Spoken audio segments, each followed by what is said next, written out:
Imagine sitting inside a car while driving far beneath the ocean floor. Above you, millions of tons of seawater are silently pressing down with unimaginable force. There's no sunlight, no open sky, only a gigantic structure of concrete and steel surrounding you from every direction. It feels almost unreal, like something from a futuristic science fiction movie.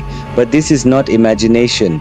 This is the reality of underwater tunnels, one of the most astonishing achievements of modern engineering.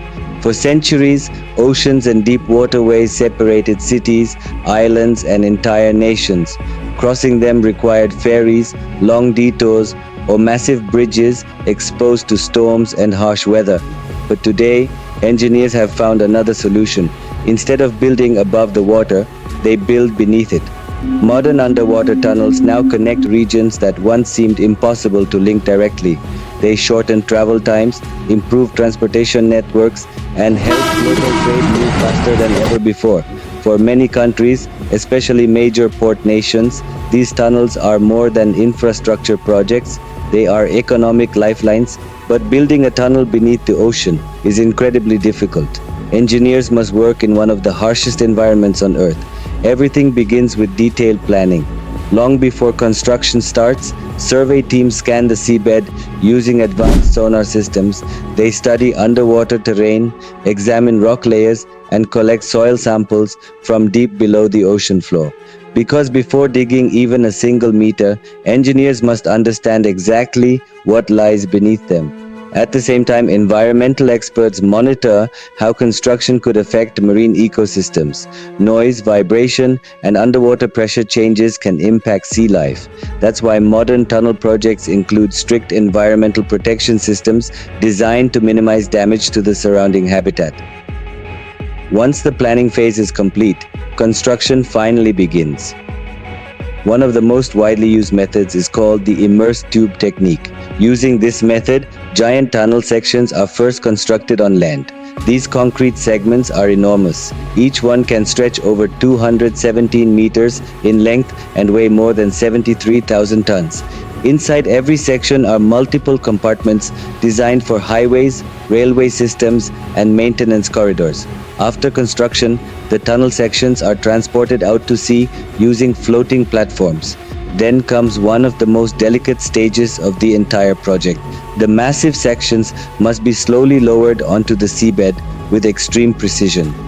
Heavy cranes and floating pontoons carefully position each segment into pre-prepared trenches beneath the water. One mistake could affect the alignment of the entire tunnel.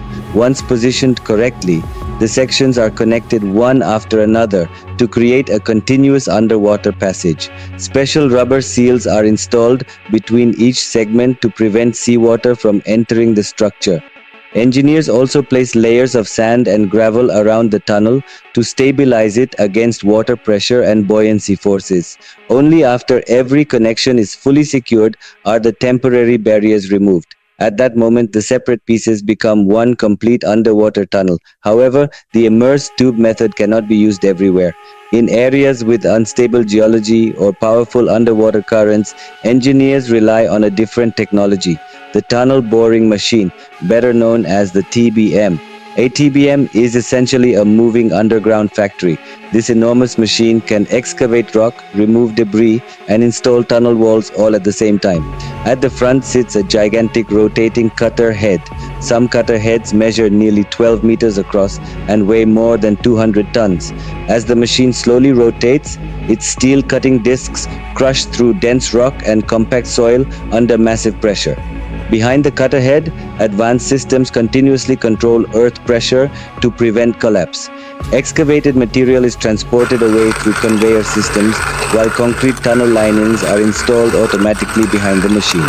The process repeats continuously: excavate, install, advance, day and night, sometimes for months without stopping.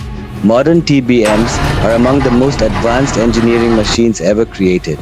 But even these powerful systems have limitations. In extremely hard rock formations or unstable pressure zones, engineers may need to stop excavation entirely. In those situations, alternative methods are used. One of the oldest techniques still used today is known as the drill and blast method.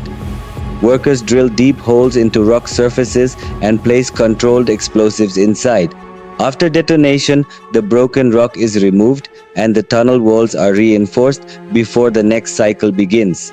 Although effective in mountainous regions, this method is rarely suitable for underwater tunnels because vibrations can threaten structural stability and marine ecosystems. When geological conditions become too dangerous for both TBMs and blasting methods, engineers sometimes return to traditional excavation techniques. This process is slower but offers greater control.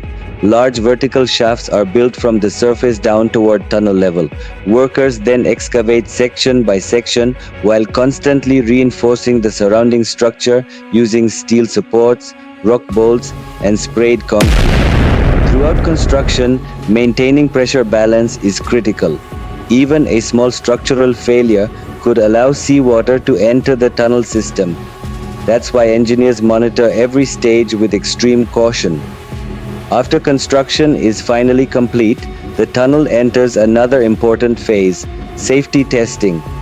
Engineers inspect waterproof systems, structural stability, ventilation performance, fire protection systems, and emergency escape routes. Many modern underwater tunnels are designed with multiple traffic levels, allowing both vehicles and railway systems to operate inside the same structure. Emergency exits are usually positioned every 200 meters to improve passenger safety, but the work never truly ends. Even after opening to the public, underwater tunnels require continuous monitoring and maintenance. Hundreds of sensors installed throughout the structure track temperature, pressure, humidity, and vibration in real time. Special maintenance teams inspect drainage systems, waterproof membranes, and structural supports to ensure long-term stability. Cleaning vehicles equipped with powerful water jets regularly remove sediment buildup from inside the tunnel. Deep beneath the ocean, in places where sunlight can no longer reach, humanity has created pathways through one of the most hostile environments on Earth. These tunnels are more than transportation systems. They are proof of human determination, engineering intelligence, and the endless desire to push beyond limits once thought impossible. And as technology continues to evolve, underwater tunnels may become one of the defining infrastructure systems of the future. For more stories exploring the engineering wonders transforming our world, subscribe to Structoria.